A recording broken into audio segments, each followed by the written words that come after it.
नमस्कार. मालिकेच्या 14 तारखेच्या भागामध्ये आपल्याला पाहायला मिळणार आहे अक्षय रमाला म्हणत असतो, तू काय केलेस? सगळ्यांच्या समोर तिथं माझी इज्जत काढलेली, सगळ्यांच्या समोर सगळं माझं बोलून टाकत होतीस.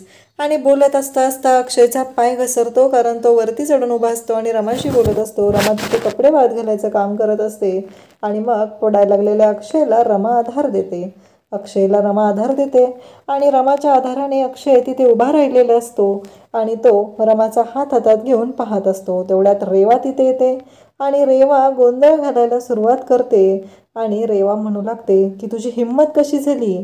तू अक्षयला हात लावलायस, अक्षयचा हात हातात धरलायस, तुला कळतंय का? आणि असं म्हणत रेवाने हात उगारलेला असतो रमाला मारायला. अक्षय रेवाचा हात तसाच पकडतो आणि रमाला इकडे रेवाला म्हणतो की का अनोळखी माणूस पण जर आपण एखादं पडायला लागलं तर त्याला आधार देतो, तू देणार नाहीस का कधी असं कोण पडायला लागलं तर त्याला आधार?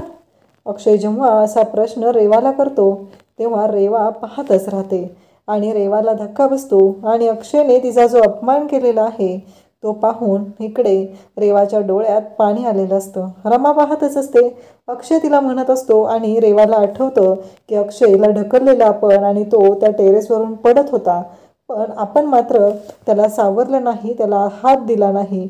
अक्षय रेवाला मदतीचा हात मागत होता, पण तिने काही तो हात त्याला दिला नाही. आणि इकडे रेवाच्या डोक्यात विचार येतो, अक्षयला काही आठवलं तर नाही ना? अशाच अपडेटसाठी चॅनलला सबस्क्राईब करा. थँक्यू.